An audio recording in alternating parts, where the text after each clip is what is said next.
नमस्कार दोस्तों, कैसे हैं आप साथियों। महाभारत के 5वें रहस्य के बारे में हम बात करते हैं तो ये है धनुर्धर योद्धाओं का जो अकेले अपने बल पर ही कौरवों और पांडवों की सेना को समाप्त कर सकते थे। ये दोनों ही महान योद्धा विशालकाय मानव थे। तो हम बात करते हैं महान योद्धा बर्बरीक और घटोत्कच के बारे में। बर्बरीक दुनिया का सबसे बड़ा धनुर्धर था। बर्बरीक के 3 बाण ही काफी थे जिसके बल पर वे कौरवों और पांडवों की पूरी सेना को समाप्त कर सकते थे। बर्बरीक पांडव पुत्र भीम का पुत्र था और बर्बरीक के पिता का नाम घटोत्कच था। तो अब घटोत्कच के बारे में कहते हैं कि ये भीम का पुत्र था और इन दोनों जो सामान्य मानवों से कई गुना ज्यादा ऊंचाई थी। माना जाता है कि कद काठी के हिसाब से भीम पुत्र घटोत्कच इतना विशालकाय था कि वह लात मारकर रथ को कई फुट पीछे फेंक देता था। सैनिकों को तो वह अपने पैरों तले कुचल देता था। भीम की असुर पत्नी हिडिंबा से घटोत्कच का जन्म हुआ था। जन्म लेते समय उसके सिर पर केश जिनमें कि उत्कच नहीं थे, इसीलिए उसका नाम घट हाथी का मस्तक और उत्कच केशहीन अर्थात घटोत्कच रखा गया। इसका मस्तक हाथी के मस्तक जैसा था और केश शून्य था, इसी कारण से यह घटोत्कच नाम से प्रसिद्ध हुआ। यह अत्यंत ही मायावी था और जन्म लेते ही बड़ा हो गया। उसमें जहाँ शारीरिक बल था अपने पिता भीम का, वहीं वह मायावी भी था अपनी माता के समान, हिडिंबा के समान। चूंकि घटोत्कच की माता एक राक्षसी थी, पिता एक वीर क्षत्रिय था, इसीलिए इसे मनुष्य और राक्षस दोनों के मिश्रित गुण विद्यमान थे। वो बड़ा ही क्रूर और निर्दयी था। घटोत्कच ने युद्ध में अपने विशाल शरीर से हाहाकार मचा रखा था। वे एक ही बार में अपनी पैरों के नीचे कई सैनिकों को कुचल चुके थे और मार देते थे। इससे घबरा कर दुर्योधन ने कर्ण को अमोघ अस्त्र चलाने का आदेश दिया। फिर इस अस्त्र से घटोत्कच को वीर गति की प्राप्ति हुई। दूसरी और बात करते हैं बर्बरीक की। यह दुनिया का सबसे श्रेष्ठ महान धनुर्धर था। इसके लिए 3 बाण ही इसके काफी थे जिसके बल पर वे कौरवों और पांडवों की पूरी सेना को समाप्त कर सकते थे। युद्ध की जब शुरुआत हुई तो उन्होंने युद्ध में सम्मिलित होने के लिए अपनी माँ से अपनी इच्छा व्यक्त करी।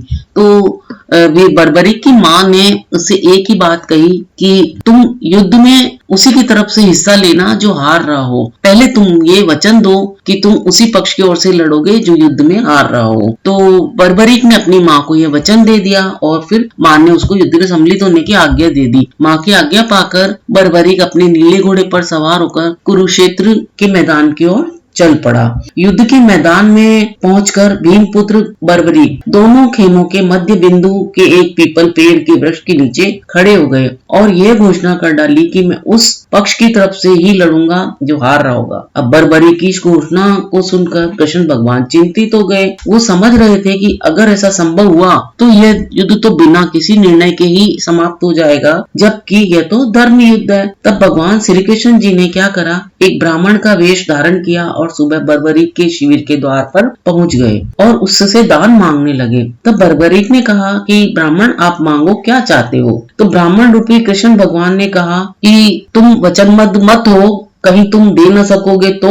लेकिन बर्बरीक कृष्ण जी के जाल में फंस चुके थे, उनकी बातों में आ चुके थे और फिर उसके कहने पर कृष्ण भगवान ने उसका शीश दान में मांग लिया। अब बर्बरीक द्वारा अपने पिता में पांडवों की विजय हेतु स्वेच्छा के साथ शीश दान करने का उसने वचन दे दिया, लेकिन साथ में ही उसने अपनी एक इच्छा व्यक्त करी श्री कृष्ण भगवान जी से कि मैं अपने कटे हुए शीश से जो युद्ध है महाभारत का वो मैं देखूं सारा। तो श्री कृष्ण भगवान ने उसकी इच्छा पूरी करने के लिए उसका जो कटा हुआ शीश था उसको अमृत से सींचा और फिर उसे कुरुक्षेत्र में सबसे ऊंची पहाड़ी पर विराजमान कर दिया। फिर वहां से अपनी इच्छा के जैसे उसकी इच्छा थी उसके हिसाब से उसने कुरुक्षेत्र में जो युद्ध हुआ था महाभारत का, उस युद्ध का संपूर्ण जायजा लिया। तो इस तरह से फिर भगवान कृष्ण भगवान ने भी उसको जो उसने बलिदान दिया था अपने शीश का, उसको देखकर कृष्ण भगवान ने बर्बरीक को कलयुग में स्वयं के नाम से पूजित होने का फिर वरदान दिया।